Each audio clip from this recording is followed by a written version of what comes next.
I wouldn't talk to my best friend the way that I talk to myself. I wouldn't even talk to anyone that way. Work on the self-hate. Like that can be very overwhelming.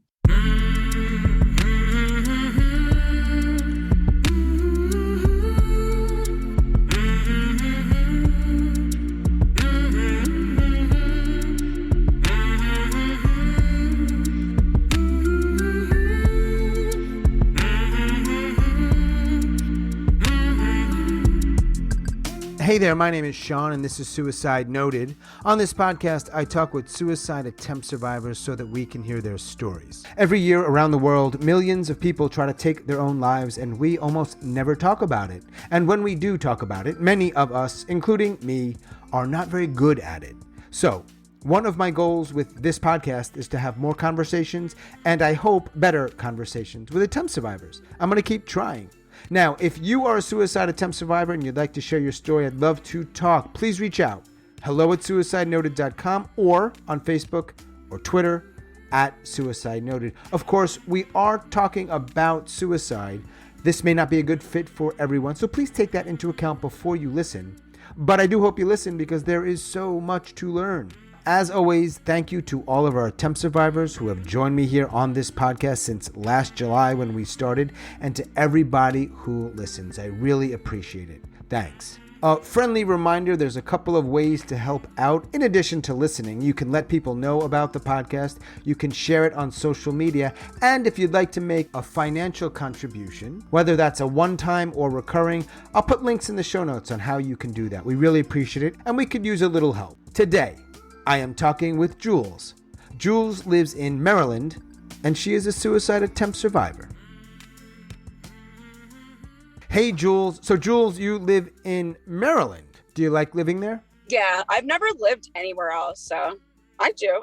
Yeah. I mean, I would move later in life, like when my kids move, but they're all here, so. Right. It's so interesting because people, I think, sometimes struggle like, oh, my God, how am I going to tell my whole story? And for me, sometimes I'm like, man, where do I even begin? But lately, I've found that I begin with this question. Somehow you found this podcast. Yeah. I'm glad you did. Me too. And then you did something that most people don't do, maybe because they're not attempt survivors, or in your case, which we'll talk about, which is sort of like a space between. Right. Oh, for whatever reasons, they don't reach out, which I get it. It's all good. But some people do. They're like, I think I got to talk about this. And you are one of those people. So you know what this question is going to be. Why'd you reach out?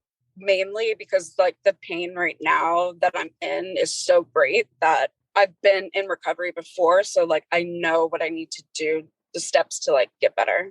I like the way that you talk to your guests, and I really relate to almost every guest. And I'm like, yes, finally, like these are my people. I know it's hard to find them. It's so hard. So hard to find them. Like the great majority of the people, it just doesn't connect At all. I'm going to ask you a question that I'm not supposed to ask. In your email to me, you shared a lot of stuff. And one of them is that one of the things you shared, you've ideated for a long time. Since I was 7 or 8, yeah. Over 30 years of ideating, which I'm sure takes its toll. Yeah. Ideating means you're thinking, I'm loosely defining this. And if a therapist hears this, they might say, that's not actually the definition, but my definition is you're just thinking about it a lot. Yeah, it's every day, maybe like a minimum of like maybe like 5 to 10 times a day. Maybe not 10, maybe like 3 to 7. My question really is like, why do you think you want to die or think so heavily about it where you're like, that's the thought, right? Yeah, I know that question has been running through my mind. I think just like I'm really educating myself again right now. I don't want to die necessarily, but it has now become such an unhealthy and untreated habit that it's honestly and truly like my comfort. It's like my escape plan. I always have to have an escape plan. 80% of the time, my ideations are not really, they're just like for fun in my mind. But now I'm like, okay, this really like, it's just not healthy. You need peace. And you had said that and when I say to the listeners, you had said, Jules emailed me. There were 2, I guess we can call them almost attempts where you really planned a lot.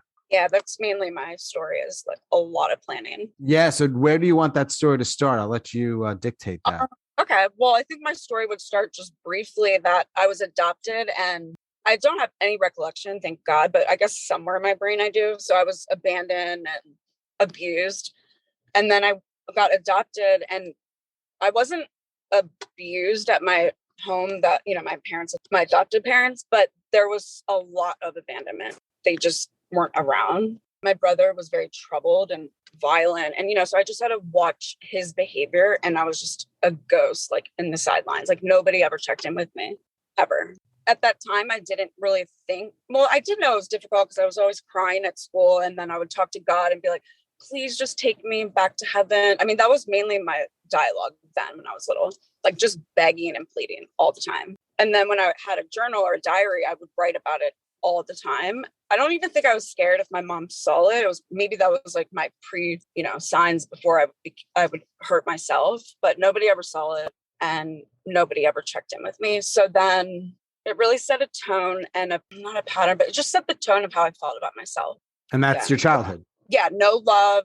I mean, they were older and they did a lot of work of traveling. So honestly, I don't blame them today. They did the best that they knew they, how to do. But they were so focused on my brother because of his outbursts and he got in a lot of trouble and stuff. But they never asked me how I was. And that goes on for your whole childhood? Yeah. So I just began to feel really sad all the time. And I would cry a lot because I would just hear my brother and my dad would spank him so much. So then because I was abused, it was like trauma to me, like PTSD. But I didn't know that then. Kindergarten till like third grade, no, the teachers never asked me why I was always crying. I mean, I didn't want them to, like actually embarrassed, but. Yeah. Teachers have a tough job and they're juggling a lot, but man, there are certainly signs. Let's say that there are signs that are often missed, right? Yeah, a lot of signs. What do you think you would want somebody at that age when you were kind of small? How would you have wanted them to engage with you? Did you want someone to say like, Julie, how you doing? Why are you crying? No, not then at all. No. I was just worried. Like my brother and I are only 9 months apart. So I was just dived and obsessed into like what was going to happen when we got home. Like, would there be abuse? My dad wasn't abusive, but he was during my brother's childhood. And it was really out of control and just, so I was just more worried about my brother. More, what was it going to be like when I came home from school, like off the bus? And as you're growing up and you're getting older into your teenage years and beyond, you had said that you've been ideating on and off for over 30 years. So if my math is correct, you're ideating, right? Sometimes. Yeah. Oh yeah. How is your life from the outside? And I don't like this word, but I don't have a better word. Is it kind of normal to the outside eye? Or would people say, nah, she's in trouble? No, not at all. I grew up in like a wealthy family. My parents were big in their business. From the outside in, we literally and truly had everything that you could ever want. Money was never it was just an access of endless, complete selfish needs. Like the needs were always met, but like in a selfish way. And from the outside in, we were perfect. Like blonde hair, blue eyed. My parents were amazing. But it wasn't. So what goes on teenage 20s? Because I know that you said you have, I think, is it 4 or 5 kids? I have 5 kids. You meet somebody at some point. I know that. Oh, I met like 3 people, 3 men, and had these amazing kids. But like, if I just added like the not drama, but just to the chaos of the life that I was already living. Like, I just didn't know how to live properly, to be amazing individuals. It was never taught. I rarely try to like equate anybody else's experience with my own, but that's how I feel. Like, there's no reason why I shouldn't have been able to figure it out, but I just didn't. Basic shit, Julie. Like, that is so fucking easy for people. They're like, dude, how do you not know how to do your taxes? I'm like, I mean, it's not that I don't know. I just kind of never. And then like, that's like a tiny example. There's 100 other examples. And I'm like, there's a school that people went to that I didn't go to where they learned things that I didn't learn. And I don't know why. I mean, like nothing of how to be an adult. I mean, I'm learning as I go, but it is very embarrassing still to this day. Yeah. And I'm at the point where I'm just like, well, because I guess like depression and stuff, I don't even care. Like, come and get me. But I do care because I do learn. But I mean, every car I've had legit only last a year because I just don't know how to take care of it. But now the pain is so great because I don't have a car. This is my neighbor's car. I only learn when like my ass is on fire and like there's no other option but to like learn what to do. Did you ever in this time of growing up and even in your adulthood use the word depression? I don't know if that was an actual like diagnosis. Did you try to get help? That's kind of what led me to like my breakdown. But I got labeled bipolar too because at the hospital, it's only because when I went inpatient, they would just be like, oh yeah, you're bipolar. But I never related to that necessarily. I was kind of like, what the heck? I didn't feel like that was what was going on. I still don't. But I was just like, Mm-hmm. okay, I need to learn what happens when you're bipolar. But my actual diagnosis now, just doing so much like advocating for myself and reading, is I have PMDD. So that is always what leads to my suicide, my plans and my ideations. And I have borderline personality disorder. All right, hang on one sec. What is PMDD? PMDD is like, it's not even that talked about. I mean, it is, but it's not. It's premenstrual dysphoric disorder.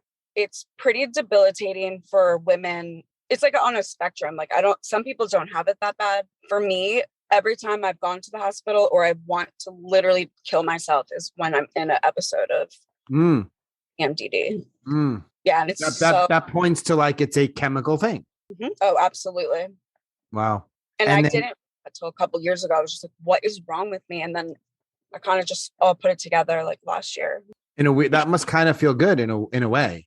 Oh, absolutely. Because now I'm like, I listen to podcasts all the time, and I'll just, go on Instagram and just like reach out to the people that spoke. And I've collected like probably just 2 friends so far, but it is lifting me up, and it's definitely no coincidence. So yeah, I love like stalking people after I listen to a podcast, and I will reach out. So when you're diagnosed with bipolar, you're saying, nah, I don't think so. You're diagnosed with borderline. It sounds like you're more on board with that. So what does that look like in your life? Because I've got a couple friends who have it, and it's really a tricky one. So sad, and like, it's horrible. I'm now just learning a lot about it. I mean, just talking to my new friend. I mean, she's amazing. She's on a couple podcasts.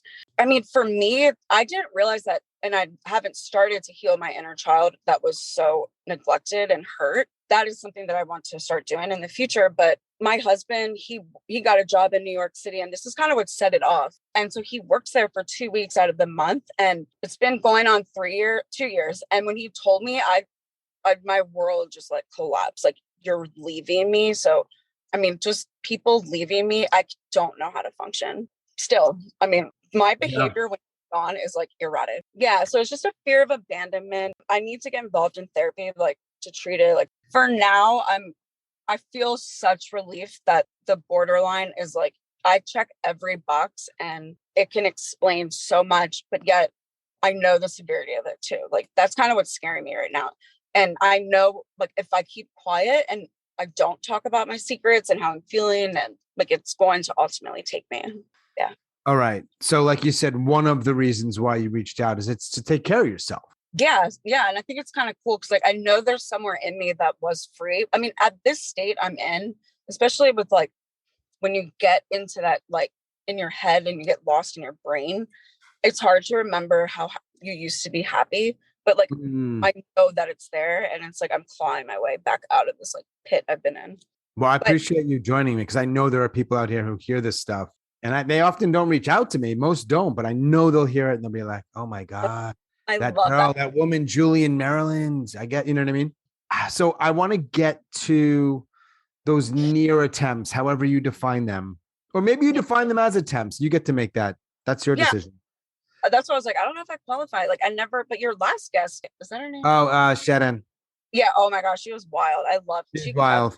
I kind of related so much to her. Like she didn't actually attempt, but from what I heard, it was similar to me. And so I never took it anything serious that I was doing because I was like, well, I didn't actually go to the hospital and get revived, or, I'm not on suicide watch. Like I would just minimize everything. And then when I was younger, I mastered the art of what I call like blocking. I don't know how I did it, but I start blocking. So if something traumatic happens, I have zero memory of it. So I would just go on the next day, like, like everything's so awesome. And yeah, so in 2015, I had already 2 divorces, and I just couldn't adult or function. And I had 4 kids at this time. It's hard to remember the downfall, but I just remember it being really slow, like a slow, steady, like articulated plot of how I was going to just exit this world. And it became an obsession. Everyone could be in the back. I worked at a hair salon at the time. I mean, I still do. And they would be laughing and having fun. And I would be on my phone, like looking at different ways to die, like all the time. If somebody wronged me, I mean, I was just so self-centered, but And I feel bad for that girl, but every little, eye roll, or like if someone didn't talk to me when I walked in or anywhere, like I would be like, oh my gosh, I'm invisible. Nobody cares about me. It just became like polluting in my mind. So I just started fantasizing and wanting to jump off this parking garage of where me and my kids would go all the time. And I was like, this is so like monumental. Like, this is how I want to go. It just means so much to me. I would say it was like a 5 or 6 month buildup. And then on 4th of July, I was like, peace out, world. I was so excited. I literally gave all my belongings away. I don't think I so mad because I gave every jewelry that I ever loved and all my hair supplies. I just gave them away. But even in that time, I truly didn't understand that that was like a sign of, somebody who's about to exit this world. And nobody knows. They're like, oh, Jules, why do you always give your stuff away? Like, I mean, it became like a thing at the salon because every day I would just bring somebody something. But it was weird because I wasn't doing it because I was not going to have it anymore. I was just like, oh, I know Megan will love this ring. I'm going to go give it to her. And then I was always crying. I just was so sad. And recently I've talked to my kids about it. I'm very open with them. I don't go too far where like I know it'll hurt them, but it's an open conversation about my past. And it's my older son that is now telling me what it was like for him during that time. That was the buildup. The stuff that he's telling me that I said, I mean, I can't believe that I, was that kind of mother to them. But in that time, I went to my exes and I was like, the boys need to come live with you. I just think it's best. I just made up something, but it was because I wasn't going to be here. And they were like, okay, well, I think you should just like start going to therapy. And my life was just chaotic. I was just out of control and it was very sad. I was always crying in front of them. Mm-hmm. Older son said that I would just start mumbling stuff like he couldn't understand me, but it was so upsetting to him. And I was just, anyway. So then I gave my children to their dads. Nobody even noticed, like said a word about that. They just thought I was having like an episode of, mental health crisis, which I was, but like it's so jumbled because I wanted somebody to understand. And everybody kept saying that it was something else. Like you need to just get treatment because you were adopted and maybe you just never felt love. Like it was never like, I couldn't come out and say what I wanted to say. But then I didn't want to anymore because I was following out what I thought I was going to do. And the boys were really upset at night. This was like the saddest thing. At night, my younger two, they were only 2 and 3.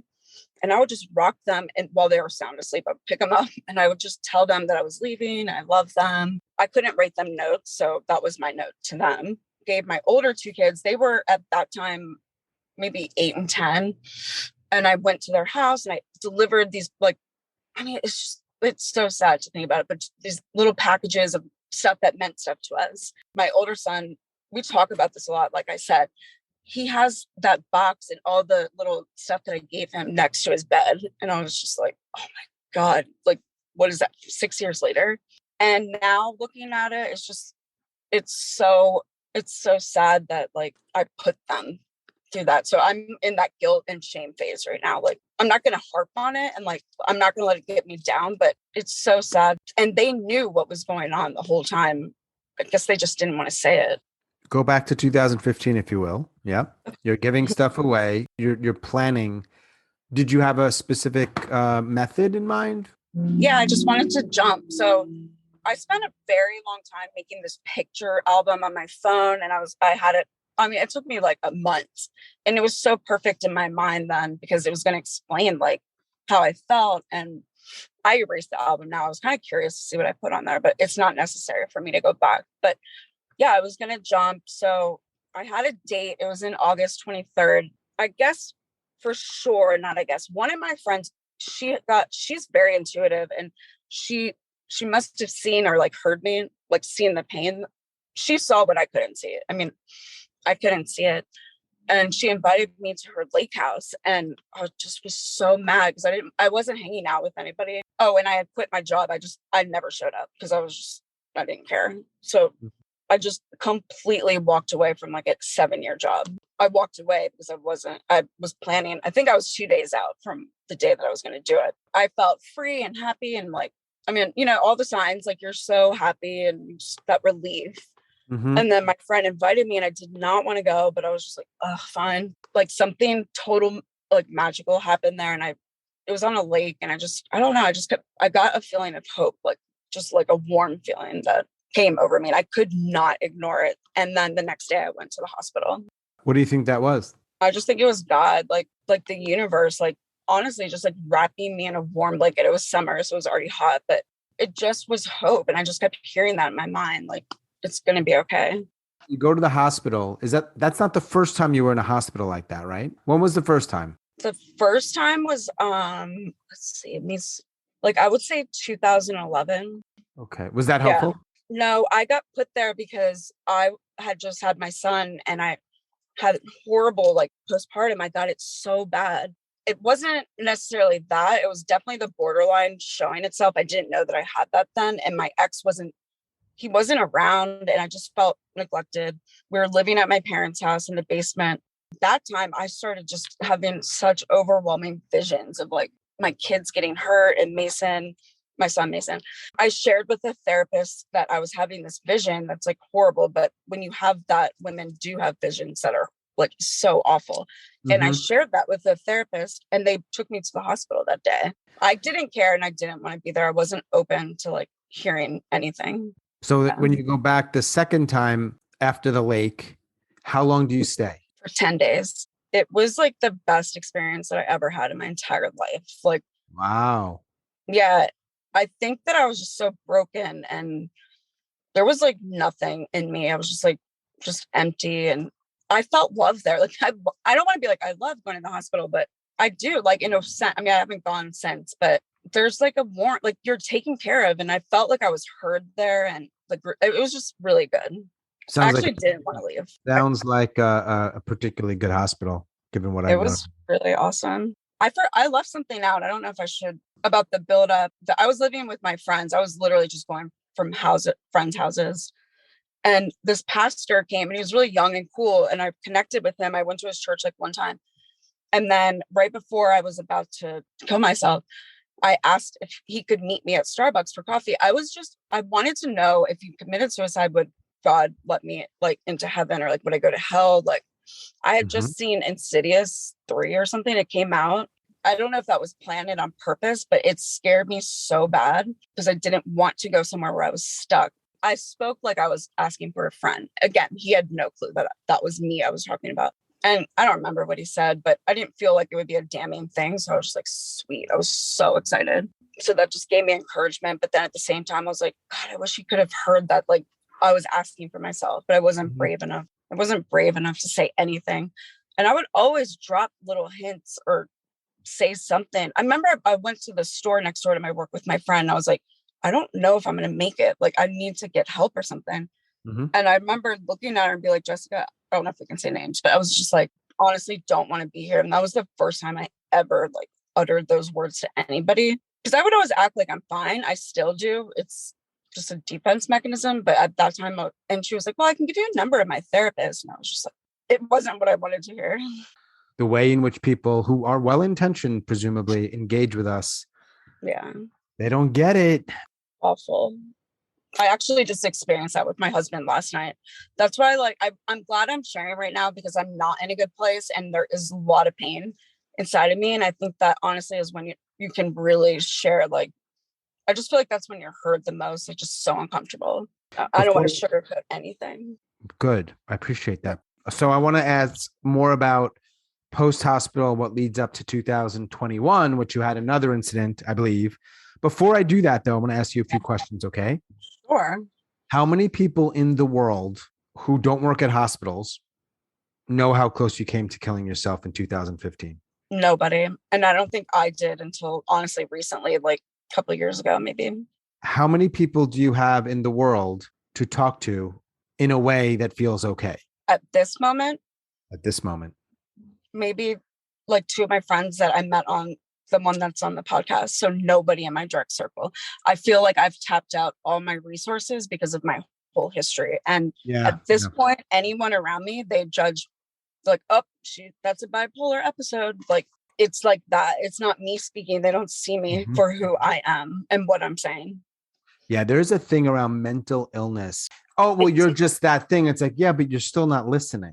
That was literally the quote I said to my husband last night. Like, this isn't an episode. Like, you're not hearing me. Like, That's I'm not heard. That's so here's my take on mental illness, and this would Yeah. really upset therapists and doctors. And I'm being a little cheeky here.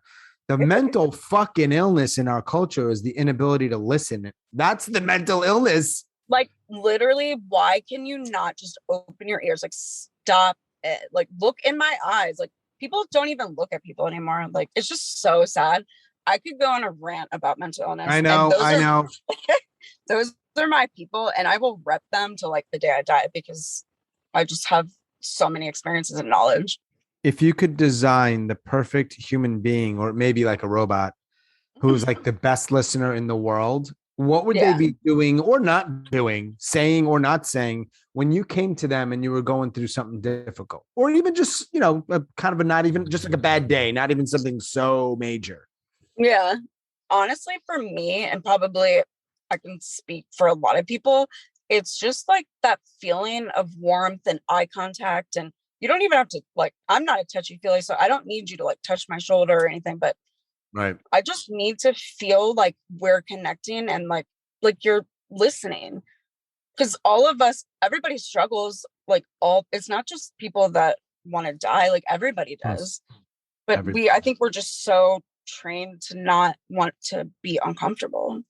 Well said. Well said. Yeah. All right. So between 2015 and 2021, you're living your life. Yep. I actually went into a recovery house. I thought at that time it was alcohol, though I wasn't even hardly drinking. But again, like, when you're at the hospital, they just give you resources and ways to get better. So I was going into like treatment for alcohol, which still, even just saying that, I'm kind of like, I get weird, because that wasn't my problem, but I liked the support that I got. So I lived in a sober house probably for like 4 years, and I didn't have my kids. I lost all my kids permanently. Well, not my fifth one.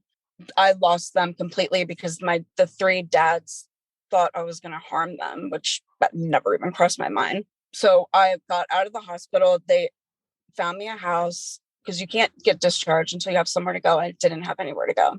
Mm-hmm. Again, like, I tapped out all my resources of all my crazy behavior. So I went there, and then I think the most devastating thing, and it's kind of interesting because losing your children to me was the ultimate rock bottom, and I couldn't understand. And it took me almost 5 years to understand why that happened. And I'm okay with it now. Now they come, like, I can have them on the weekends and stuff. And we're so close. Like, my relationship with them is like, it's a distant memory of, the pain is so real that I couldn't mother them anymore. And it took me so long, but I had to heal from that and accept it. Like, I couldn't keep saying to myself, you lost your children. I didn't, because we're having an amazing relationship. So then I met my husband, and we had our baby she's 4. So life got so good. And I honestly wasn't suicidal, or, I mean, I was compliant to my medication, and which I still am, and everything got bad.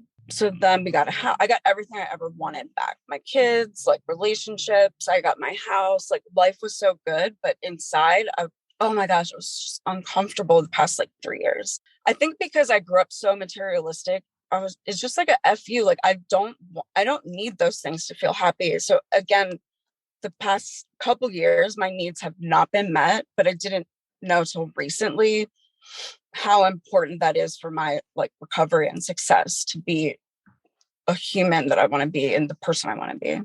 What happened in 2021? So it was not that long ago. My husband left. I have like mastered like sad girl, and I have playlists and songs because I still like to be sad. It's my comfort. And that's kind of where I am right now. And I can do well in chaos. I mean, not really, but it just gives me a drive. I get stuff done, but I know that that's not healthy. And I want to set myself free, in a healthy way. So just a couple of weeks ago, it was probably like a month ago. Now I've not had an attempt or even wanted to, but something came over me. It was very impulsive, and it's pretty terrifying, right? Like, to even think about it. I barricaded my room. I got my dog's leash. I wrote everybody a note. It was on my phone, paper. I just want to add, I was about to get my period. So I was in that, horrible episode. So it was the next day I got it. Mm. And I didn't know that that was why it's happening, because for me, when I get in that mindset and that impulsivity, nothing matters around me. Like nothing. I don't care about anything. I can detach, like, snap of a finger. Everybody's better without me. Like I need to escape. But like this was so intense and it was really sad. And then I put a note on my door. My husband's gone, but I had two of my kids there. And I wrote a note saying, they wouldn't have been able to get in the room because I put the dresser and stuff there, but call 911. I forgot what I wrote, but I taped it on the wall. Basically, like, I love you to call 911. I think that's exactly what it was. But I had taken like a couple Tylenol PM, which I didn't remember taking. And I tried to call the suicide hotline. There was like our wait time is, so I didn't get through. But then I forgot that you could text 741, but I didn't care because I was like, oh, that's a good sign. Like they didn't answer their phone. And I was very rageful. I was angry. And then I put the leash around. I'm fixated on like this idea and like of just that was my plan. And it still is in my mind. I don't know why. I have no desire to jump anymore. Like I can change my plans and it becomes a fantasy, but this went too far. And I was like, I just want to see if I pass out. I didn't pass out and I woke up like on the floor with the leash and the room barricaded. And thank God my kids did not come to the door to see the note. It's just sad because I was going to just, be like, all right, well, you guys, like, this is what you have to deal with, like a 4 and 11-year-old. The next morning, I was like, oh my God, it was as if like I wasn't that person. I couldn't believe that I was sitting there and like, I'm not minimizing the situation because it's like traumatic. And I was like, holy crap, like this is so bad, so bad. And I like threw all the notes away and took the thing off the door. And I was like, all right, Jules, like, you're fine, you're fine. And then I was like, hey guys, what do you want for breakfast? And I went on that whole day as if nothing ever happened. And that's kind of the pattern for a lot of my, like the pain that I go through. Like, okay, like, let's go. Do you guys want to go to the playground? Like, just so normal. But then something changed in this episode and I couldn't shake it all day. And I had to talk to someone about it. So I called the hotline again and I got through. And it was pretty amazing. I don't know. I just felt like the way the guy was talking to me, I just felt like, oh, it is going to be okay. But I couldn't shake how impulsive this action was, that even today is like really scary. And then I had one more episode of self-harm like 2 weeks ago, and it's just getting worse. And that's why I have to talk about it, because like each episode or, relapse of hurting yourself is just so much worse than the last one. And it's pretty embarrassing. Like I've never cut myself this bad. And it was, again, another rageful, impulsive, nobody's around. My husband's gone. Like I'm just feeling alone. And honestly, I'm not going to say I was wallowing in pity, because it's not like that. Like something needs to be healed inside of me. It scared me these past two. And I'm sitting with that today. Like, I can't even talk to anyone. I could go to the hospital. So I tried. And my husband's like, we can't afford for you to go. I was like, I need to go to the hospital. Like something's so wrong with me. And he didn't support me. Yeah, at all. And then last night I tried to talk to him about it. And he was just like, I can't hear this. Like, it's so sad. I don't want to talk about it. And then he turned it into anger. Like, you treat me horrible. Like how I treat him. And I know it's horrible. I've hurt so many people. And I think shame is like the forefront right now. But I know that like, I know I have shame, but I cannot like follow that and be like, yeah, you're right. Like the world hates me. I don't want to be stuck in this pattern of like just sadness, because I am great and I love helping people. And oh my gosh, I would love to hear somebody else. I don't want to talk about myself all the time, but I am lately. Get out of your head. This might not be the best timing of this question, but this is when we're talking. So I'm going to ask, what's the likelihood that you're going to end your life at some point? I would say pretty likely if I don't like make a change soon. What kind of change are we talking about? Recovery and just self-worth, like really loving myself again. There's somebody who's really similar to you who's hearing this. What could you say to them? That's a tough one, I know. Yeah, I know. Actually, I was thinking about that today. There's a Julie out there, right? Yeah. I would say like the happy me is just, you're not alone. Like, stay another day. There is hope, because there is. But then when I get sad or I just feel empty and lonely, I'm like, I get it. And I have nothing to say. But if a coworker was around me, I would I mean, I would honestly just hug them, and I don't need to tell my stuff, but I would just listen. I mean, that's it. This has come up a couple times in our conversation, even though I didn't call it a myth. It sort of came up. You talk about listening or other things. But is there anything else around the idea of what's simply like not true or myths that you want to talk about? Yeah, No. I just think that when somebody is very suicidal and they're just having these ideations, it's not always directly connected to mental health. Like they can be separate. Sometimes I wish that if somebody didn't know your diagnosis, or everybody wants to diagnose you anyway, and I hate labels, and I'm working on that right now. Like, I don't need to label myself. This is just what's happening right now. Mm-hmm. But a lot of people I'm noticing, and just gathering facts, their mind can't process that. Like, why would that person like want to like actually harm themselves? They're so sick. And but it's not, it's just, and it's not even, we don't want necessarily to die. Like, that's a tricky one, because sometimes you do, but I think if just being heard, and the myth, it's not selfish. Honestly, I've been hearing that so much. I don't know why it's coming up. People talk about stuff like this at my work. I never say a word. Nobody knows my life. And everybody I know, like, everyone says it's selfish. And I just like, don't understand that at all. Like, why would you want to leave your kids? And but it's not like that when you're in it, when you truly think that you don't belong in the world. You're just so sorry that you hurt everyone. And, just myths. There's so many. It's not fair. I know. People don't like the word like dying, and people definitely don't like to say suicide. Like, that is the big suicide, like whisper it, or, like, I mean, just different words. Just freaking say it. It's real. So, wow. What else do you want to share? I think like a part of me, I know there is like sunshine in me, and it's going to be coming out. But like, when someone's just in pain, like, people can tell, even if the little kid on the playground's like, head down, like, I just go over to them and like, hey, do you want to come play with my daughter? Like, just, I wish people, because we're all connected. Everybody is. And I know, like, if somebody did take their life, it is kind of breaking the chain of like everybody being connected and having our purpose. If you really are so sad and depleted and empty, just talking, I really like that hotline. Like, it really helped me a lot. Just getting something out, and that person giving you advice is like, oh my gosh, okay.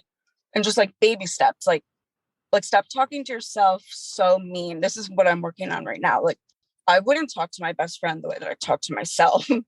I wouldn't even talk to anyone that way. So it's just work. That's a good step. Like, just like work on the self-hate. Like, that can be very overwhelming. And just learn to talk to yourself like a friend. And everything's temporary. These feelings aren't permanent. Like, there is joy and freedom and peace. It's just how hard do you want to work to get it? Because it's really hard. It's so much easier to be sad and like lonely and dream about dying than actually being uncomfortable and talking. Like, it's just, you got to step into that like uncomfortable. I mean, if you want to be free, not everybody does. True. Yeah. But there's always a little tug of like, oh yeah, I want to help people. So like, I need to get better so I can, be at service for somebody else. And then lastly, I was going to say, for me, when I get like this, it's so hard to leave your house or like even talk or like be in the world. But I feel so much better when I help somebody else. Like, oh, I haven't talked to my friend, like Jen, let me call her and see how she's doing. Just get out of yourself. It can be a like scary place. And when you help somebody, it's really, and like, it's a positive action. It's hard to feel negative in that moment. It's hard to get there. I understand that. Number one, I'm super glad we connected and you talked with me from your car. Two, I like your tattoos. Oh, thank you. I even have my dog next to me. I take her everywhere. Oh, 3, you have a dog. 4, I'm glad for your family that you're still here with us. Yeah. And other people in your life, presumably. I can't be sure that exists, but I'm assuming from what you shared, there are people in life that want there is. And it'll get better. It always does. Thanks. Oh my gosh, thank you. I feel Jules in Maryland. Thank you. You are awesome. I hope your days, I never know how to end this other than just, I hope you stay well and feel well. Oh, I'm going to be well. I feel this is all part of healing. Just talking. All right. Have a good day, Julie. Oh, you too. Bye. Bye.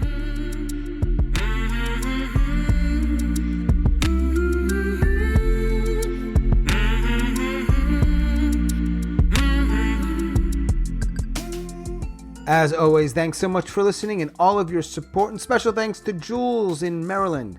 Thank you, Jules. If you are a suicide attempt survivor and you'd like to share your story, I would love to talk. Please reach out.